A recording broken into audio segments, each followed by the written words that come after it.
Hello, welcome to my channel. My name is Hannah and let's talk books. So as the title says, this is going to be my best and worst of 2022. I am only doing top 5 for each of these categories because I read 90 books this year, and doing more than that just seems like too much.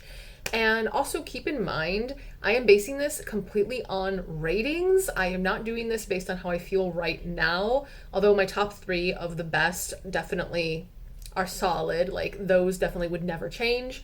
But I am also doing a tier ranking list of every single book I read, and even though I filmed that video before this one, that is actually going to come after this, and those ratings, like the rankings, might look a bit different than this list simply because for the rankings, I did them and how I feel about that book in that moment when I filmed that video, which was actually yesterday. So it's not going to be like any significant difference, but some of these books are definitely going to be interchangeable kind of thing. So let's get into it, starting with the worst. At number 5, we have Never Name the Dead by D.M. Rowell. This came out this year. I received this as an e-arc through NetGalley, and yeah. This was a classic case of not being what was advertised. Like, reading the description and everything on NetGalley before I even requested it, it was basically billed as like a thriller mystery kind of thing, and it's about this woman. Oh my god, I just said what the native tribe was the other day. Kiowa, there we go. Gosh, I don't know why I couldn't remember that. But she is part of the Kiowa people, and she moved away like a long time ago, made her own career path, all of that. And she receives like a disturbing phone call from her grandfather, I believe it is. And so she returns back, but like no one really has any idea what she's talking about. Her grandfather is missing.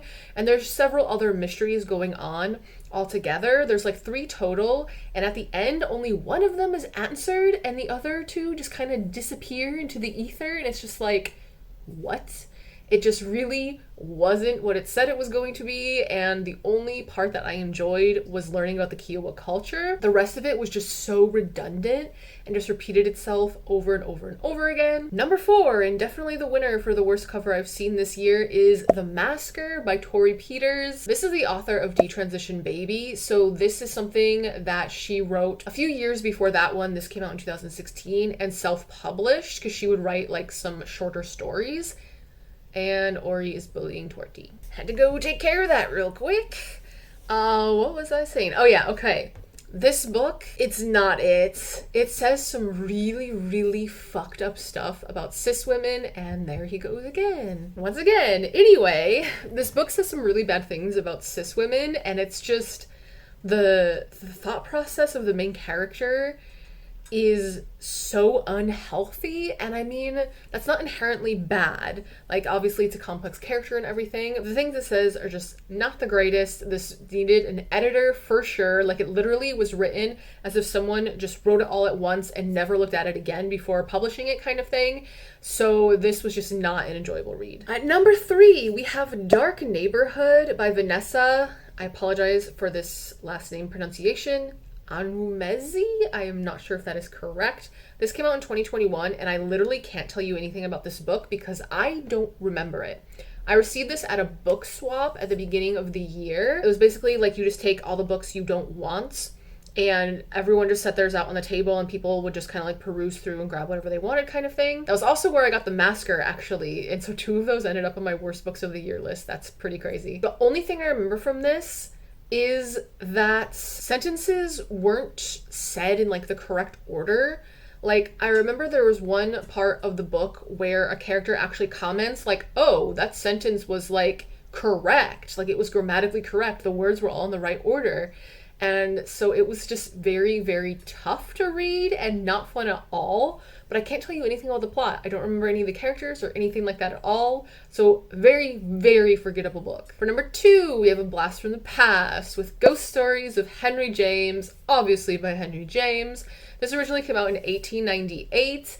And this is technically a DNF for me, but I think there was only 2 stories here I didn't read. And so I did count it as like read kind of thing. I just cannot think about this book or see this book without just feeling immediate like hate kind of thing. It was just disappointing on all levels. I don't think I could tell you about any of the ghost stories in here. I will definitely probably not be reading Henry James again, and I had already read like The Turn of the Screw, and I hated how that ended. So I think he's just an author that's just not for me. And the top spot, this is like no contest. There's no other option for this spot.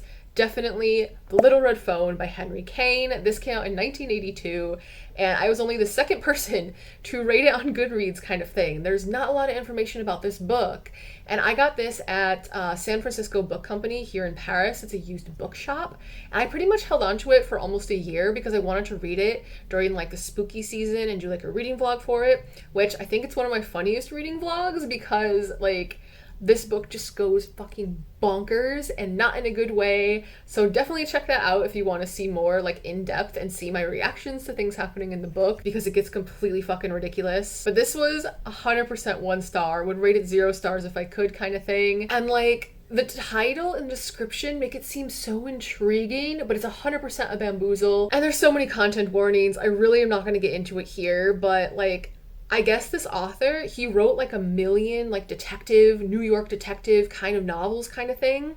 And like you can 100% tell this book was written by like an old white man. I think it was the last book he ever wrote, and he was in his 70s, I believe, when he wrote it. And it's just like he took every single horrible misogynistic like trope, made a lot of it fucking weird, and put it in this book, kind of thing. And speaking of my worst books, I had 6 DNFs this year, technically 7 if you include the ghost stories of Henry James. So not too many, although I think it is more than last year, but I think I am getting more comfortable with DNFing books. For example, my first read of the year, I would probably DNF if it wasn't for book club and if it wasn't the book that I suggested for it. So moving on to favorites. These are the ones where the top 3 are definitely solidified where they are, but the last 2 could definitely like flip-flop with other books. So coming in 5th place, we have Later by Stephen King. This came out in 2021. This really surprised me because I haven't read these kind of like crime books from Stephen King before, although I definitely want to now. I just loved how this story was told. It was a very quick read. It's short, it's easy to read, like you could definitely read it in one sitting kind of thing. And there's just like this ghosty aspect to it that I really like. Like whenever a character can see ghosts, I feel like it's always going to be a good time kind of thing. And so seeing this side of Stephen King, I was just very pleasantly surprised. Next we have Your Body Is Not Your Body by Alex Woodrow, which it's really just a ton of different authors because this is an anthology. This came out this year and was actually created in response to like all the insane like anti-trans and anti-LGBTQIA plus laws that like Texas, for example, are bringing out. So proceeds from people purchasing this book, some of that is going toward an organization in Texas to protect trans people and LGBT people. So that reason is essentially why I bought this. But I also was nervous going into this because this is definitely more extreme horror, which reading the first one you will immediately find out. But all the authors here are either trans or queer, and they come from all walks of life, and they kind of use this book to kind of just let out their anger, let out their rage, and some of these stories are insanely fucked up. And usually I don't do too well with body horror, and so I thought that was going to be an issue, but it actually wasn't, surprisingly. And I walked away loving this. Everything on my favorites list here, I rated 5 stars. And so if you enjoy horror, especially extreme horror, I 100% recommend this anthology. And I definitely do not think you'd be disappointed. In 3rd place, we're going to a completely different genre with Deceived by the Gargoyles by Lillian Lark. This also came out this year, and is one of the few like romance / erotica books that I read. And I think I kind of ruined myself with those books because like I started with the first Ice Planet Barbarians and then read this, and now it's like I feel like I've read like the top tier and everything else is just gonna suck. She also has 2 other books in this series out, I believe, and so I think I definitely want to try and pick those up this year. So at least it'll be the same author. I'll probably also read another Ice Planet Barbarian at some point as well. But everything about this book, well, not everything, almost everything about this book I really loved. The characters all felt unique. It's a polyamorous situation. And also the female main character, like she is a plus size librarian kind of thing. And since obviously like gargoyles are involved, this deals with like a magical type world. and there is magic and stuff here. And like the powers she has and everything are just so interesting, and all of the spicy scenes were really well done, and they were all good. They all made sense for what was happening. Everything's consensual kind of thing. And I will probably reread this book at some point. I just really fucking loved it. Second place, we have Les Miserables by Victor Hugo. This is the oldest on this list at being published in 1862. All the other favorites are either from 2021 or 2020, so very, very recent. And no, this is not coming in first place. I think if you've seen my channel at all, you will know what the winner is going to be. This got 5 stars because just the whole journey of reading this for the entire year, filming all of it, like all of that is just so intensive that I feel like I had to give like the whole experience 5 stars. If I had to just rate the book though, I would probably be 4 or 4.5. And cats are just going nuts right now. And so that is why it's in my number 2 spot. But Les Miserables as a whole just means so much to me. And my dad is actually the one that introduced me to it all the way back when I was like 4 or 5 years old. So being able to say I've read the book, which was over 1,200 pages. I almost said 12,000. That would be insane. It's just such a good feeling, and it's so hard for me to put into words just because it's so sentimental to me and means so much to me. And finally, number 1, we have The Last House on Neela Street by Catriona Ward. This also came out in 2021. And one thing I noticed, I read this book in March of last year. My top book for 2021 was House of Leaves, which I also read in March. So apparently March is the month to look out for my reading, but now that I've said that, I'm afraid I jinxed it, so knock on wood. But this book, once again, obviously 5 stars. If you love horror, read it like right now. The way the plot is set up is so smart, and it's one of those where you can just be constantly crafting theories and trying to figure out what the hell is going on while you're reading it. And so this was one where I was so into it, I was constantly like telling my husband about it. Like I'd read something and be like, oh my God, Toma, this just happened, and like read a passage from it to him or something. And what's funny, I'm watching Ori there. He's looking for mischief is what he's doing. But what's funny is my husband actually guessed the twist before I said anything about it. I think I was about a third through the book, and he was like, oh, it's gonna be this, which is what ended up happening and was what I had been thinking it was gonna be. So to hear him voice it, I was just like, how dare you? I hadn't even said anything about that yet. We both did guess what was happening, even though he wasn't the one reading it. But people do say that this is one where they don't see the twist coming kind of thing. However, I've read so much in this genre that might just kind of be why I could see what's going on kind of thing. But I feel like this is also one of those where after you finish it, you could reread it, and now that you know what's going on, you could definitely see more hints, because there's a ton of foreshadowing in this book, which I love. I love foreshadowing. I love being able to read something and being like, oh my God, it was in plain sight the whole time kind of thing.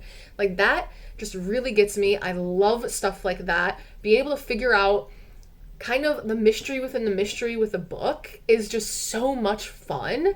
And this was the first book I read by this author, and she has, I know, Sundial, Little Eve, and then I think she's coming out with another one this year if I'm not mistaken. So I definitely want to check out her other books this year, I think. And I have tried to get some e-arcs from her stuff, but I was not able to. But like, if this is how she writes books, like I will 100% love her other ones no matter what kind of thing. And on that note, I ended up adding 13 books to my favorites list this year, which is actually more than I was expecting. But I do feel like the ratings on those are a little bit overinflated. For example, mangas I rate a lot more leniently. Is that how you say that? Did I say that right? Oh my God, I'm losing my mind here a bit. And so some of those I'll rate 5 stars and add to my favorites, but they aren't like a favorite, you know what I mean? I don't know if that makes sense, but I do feel like I rate those a little bit differently than I do full-length like regular novels kind of deal. Same with graphic novels a bit, I feel. But overall, I feel like this was a really good year for me. And although I'm not starting off 2023 the best, it can only go up from there, right?